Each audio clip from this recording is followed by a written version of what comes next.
తమిళనాడు రాజకీయ ముఖ చిత్రం మరో చరిత్రక మార్పులను సిద్ధమవుతోంది. వెండితెరపై తన నటనతో కోట్లాది మంది అభిమానులను సంపాదించుకున్న దళపతి విజయ్ ఇప్పుడు రాజకీయ యవనికపై తన అదృష్టాన్ని పరీక్షించుకుంటున్నారు. 2026 తమిళనాడు శాసనసభ ఎన్నికల లక్ష్యంగా రంగంలోకి దిగిన ఆయన పార్టీ తమిళ వెట్రి కళంగం టీవీకే ప్రస్తుతం రాష్ట్ర వ్యాప్తంగా చర్చనీయాంశంగా మారింది. ముఖ్యంగా ఈ వారం సోషల్ మీడియాలో టీవీకే భారీ విజయాన్ని సాధించబోతుందన్న వార్తలు విస్తృతంగా వైరల్ అవుతున్నాయి. సోషల్ మీడియాలో వైరల్ అవుతున్న పోస్టుల ప్రకారం మొత్తం 234 అసెంబ్లీ స్థానాలకు గాను టీవీకే ఏకంగా 175 నుంచి 180 స్థానాలకు కైవసం చేసుకుంటుందని ప్రచారం జరుగుతుంది.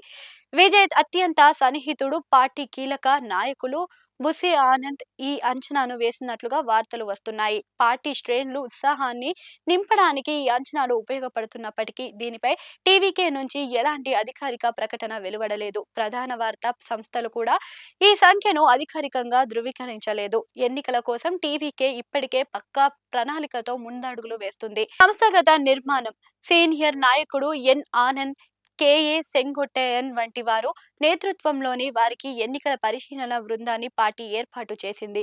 వీరు తమిళనాడుతో పాటు పుదుచ్చేరిలో కూడా ఎన్నికల పనులను పర్యవేక్షిస్తున్నారు. విజయ్ పోటీ ఎక్కడ? పార్టీ అధినేత విజయ్ స్వయంగా పోటీ చేయాలన్న పార్టీ కార్యకర్తలు కోరుతున్నారు. ముఖ్యంగా చెన్నైలో పెరంబూర్ నియోజకవర్గం టీవీకేకు కంచుకోటగా మారుతుందని భావిస్తున్నారు.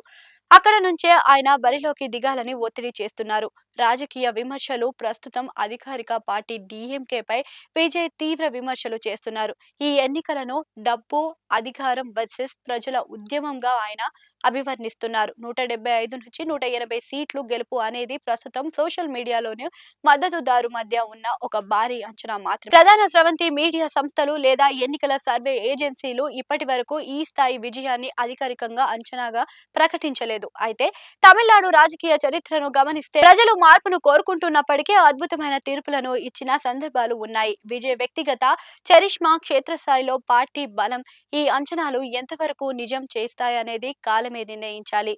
దళపతి విజయ్ తన వెట్రి కేతనాన్ని ఎగరవేయడానికి శ్రమిస్తున్నారు. 180 సీట్లు ప్రచారం టీవీకే శ్రేణులకు బూస్ట్ లా పనిచేస్తుంది. కానీ రాజకీయాలలో గెలుపు ఓటములు కేవలం అంచనాలపైనే కాకుండా ప్రజల నాడిని పట్టుకోవడంపై ఆధారపడి ఉంటాయి. 2026 అసెంబ్లీ ఎన్నికల్లో ఈ సినిమా హీరో పొలిటికల్ హీరోగా ఎంతవరకు రాణిస్తారో చూడాలి.